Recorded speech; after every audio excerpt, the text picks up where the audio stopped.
Hello and welcome guys, divine tarot 888 एक fresh topic पे reading कर रहे हैं जिसका टॉपिक है your person versus third party. Part 1 और पार्ट 2 इसका अपलोड हो चुका है। पार्ट 3 से हम इसको एक्सटेंड कर रहे हैं।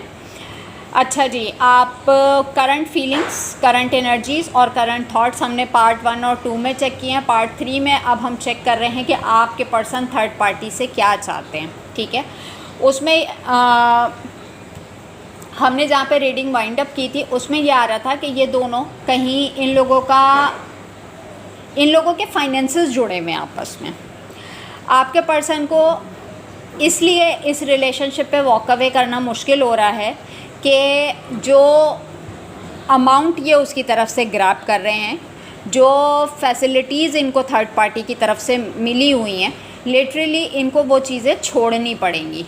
तो ये थर्ड पार्टी से क्या चाह रहे हैं? थर्ड पार्टी से कि ऑल्दो अगर इस रिलेशनशिप को वाइंड अप किया भी जाता है तो एडजस्टमेंट हो जाए, हम लोगों की बातचीत रहे और ऐसा ना हो कि हम दोनों का आपस में डिस्ट्रैक्ट होना हमारे फाइनेंसेस पे असर करे। दोनों साथ मिलके कहीं काम करते हैं, कहीं पे इन्वेस्टमेंट की हुई है, इस तरीके के मामलात मुझे नज़र आ रहे हैं और इनकी अबंडेंस रुक जाएगी, इनके फाइनेंसेस डिस्टर्ब हो जाएंगे अगर ये थर्ड पार्टी से वॉक अवे करते हैं तो। या तो अगर मैं सेकंड सिनेरियो से देखती हूँ तो आपके पर्सन ने बहुत ज़्यादा थर्ड पार्टी के ऊपर एक्सपेंड कर दिया है और इनको पता है कि अगर तो ये रिलेशनशिप पे गिव अप करते हैं तो ये चीज़ें वापस नहीं ले पाएंगे, एडजस्टमेंट नहीं कर पाएंगे।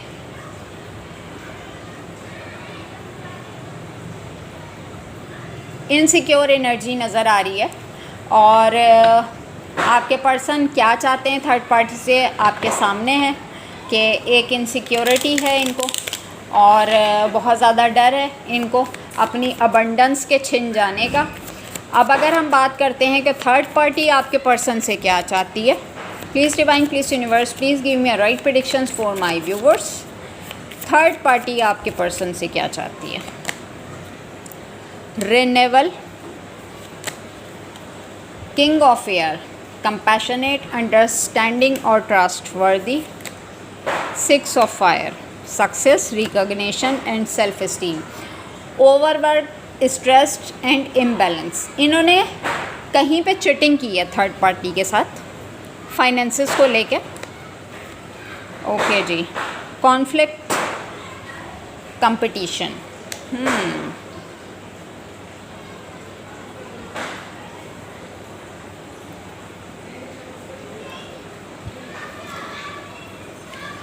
अगर मैं यहाँ पर बात करती हूँ कि थर्ड पार्टी आपके पर्सन से क्या चाहती है, ऑलमोस्ट ये रिन्यूअल चाहती है, लेकिन six of fire, third party की लिटरली डिमांड है कि इनको ऑफिशियल कमिटमेंट प्रोवाइड किया जाए, बट ये पर्सन आदी है अपनी सिचुएशन को लटकाने का।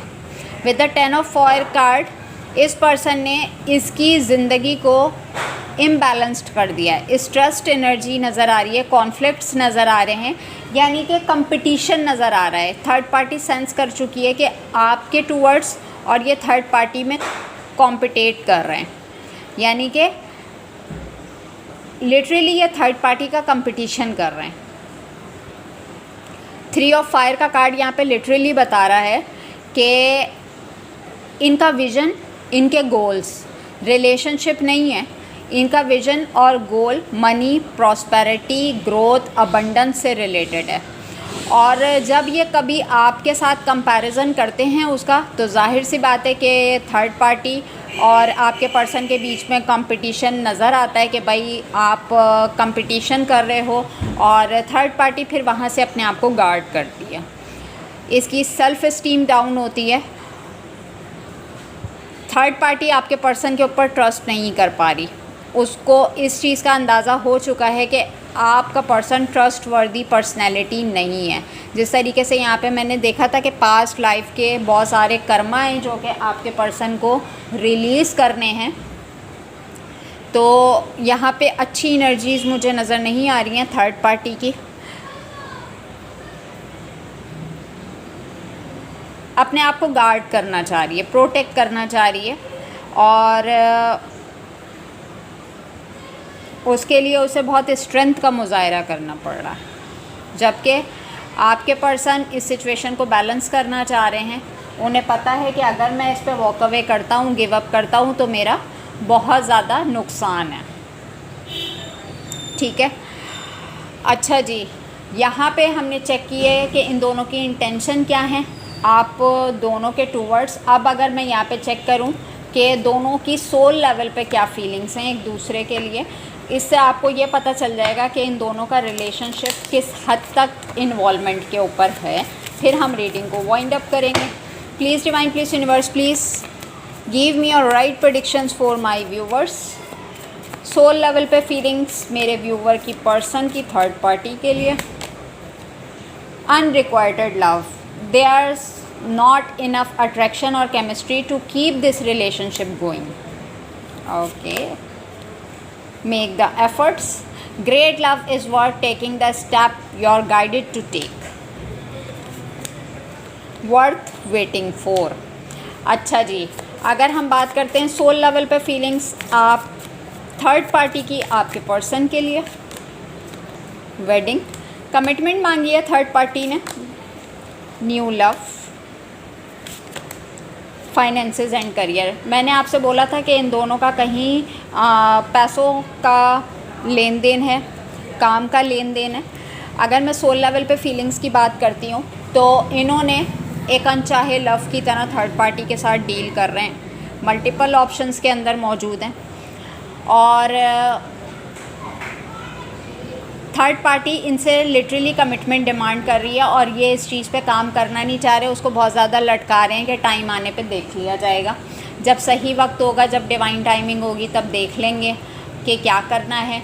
सोल लेवल पे इनकी फीलिंग्स में यही है कि ये अपने आप को डिटैच भी नहीं करना चाह रहे और थर्ड पार्टी को लटका के भी अपने साथ रखना चाह रहे हैं। सोल लेवल पे इनकी यही फीलिंग्स हैं। ये बहुत ज़्यादा कोशिश करते हैं उसको पैम्पर करने की और अपना लव इमोशंस शो करने की, उसकी वैल्यू बताने की, बट ये सिनेरियो मुझे इनका डिफरेंट लोगों के साथ नज़र आ रहा है। और अगर मैं सोल लेवल पे थर्ड पार्टी की फीलिंग्स की बात करती हूँ तो इन्होंने इससे थर्ड पार्टी कमिटमेंट डिमांड कर रही है और ऑल दो थर्ड पार्टी की लाइफ में मुझे दो ऑप्शंस नज़र आ रहे हैं कि अगर तो ये कोई क्लोजर नहीं देते तो वो और मज़ीद स्टक नहीं रहना चाहती। वो चाहती है कि भाई वो आगे अपनी ज़िंदगी में बढ़ जाए, कि कोई दूसरा पार्टनर भी मुझे यहाँ पर नज़र आ रहा है। और यहाँ पे वही चीज़ है, financial issues are a factor in your love life right now. कि अगर सोल लेवल पे भी उसकी यही फीलिंग है कि अगर मैं इस सिचुएशन से आगे भी बढ़ूं, न्यू लव की तरफ चली भी जाऊं, तो जो मेरे फाइनेंशियल इश्यूज़ हैं उसका क्या होगा। दोनों का रिलेशनशिप एक अट्रैक्शन बेस पे है और दोनों ने अपनी अपनी जगह गलतियां की हैं। फॉरगिविंग एंड लर्निंग का कार्ड है। ये दोनों एक दूसरे की ज़िंदगी में एक दूसरे को सबक देने के लिए आए थे। तो यहाँ पे करंट एनर्जीज़ क्या चल रही हैं, इन दोनों के थॉट्स क्या चल रहे हैं, सोल लेवल पे इनकी क्या फीलिंग्स आ रही हैं, तो ये तमाम सिनेरियो आपके सामने हैं। अब अगर ये रीडिंग आपसे रेजोनेट कर रही है तो इस सिचुएशन में आपको क्या करना चाहिए। अक्सर लोग रीडिंग देख के अचानक से कांटेक्ट कर लेते हैं और रिएक्शन दे देते हैं, हमें ये पता चला है, ये हुआ है, वो हुआ है, XYZ। तो इस सूरत में आपके लिए गाइडेंस बनती है। Take time to breathe out, bring love into the situation and the answer you need are coming. Impatience energy में नहीं जाएं, आपकी तरफ जो आंसर्स आने वो खुद ब खुद आएंगे। अपने आप को हील करें, ब्रीथ इन ब्रीथ आउट करें, ठीक है। जब सिचुएशन आपके टूवर्ड्स आती है तब उसके अंदर लव पोट करने की कोशिश कीजिएगा, ज़बरदस्ती सिचुएशन का पार्ट नहीं बनिएगा। आपके पास आंसर खुद ब खुद आएंगे आपके सवालों के। ये थी आपकी रीडिंग। अपना बहुत ख्याल रखिएगा। मिलेंगे नेक्स्ट वीडियो में नेक्स्ट टॉपिक के साथ। Take care and bye bye.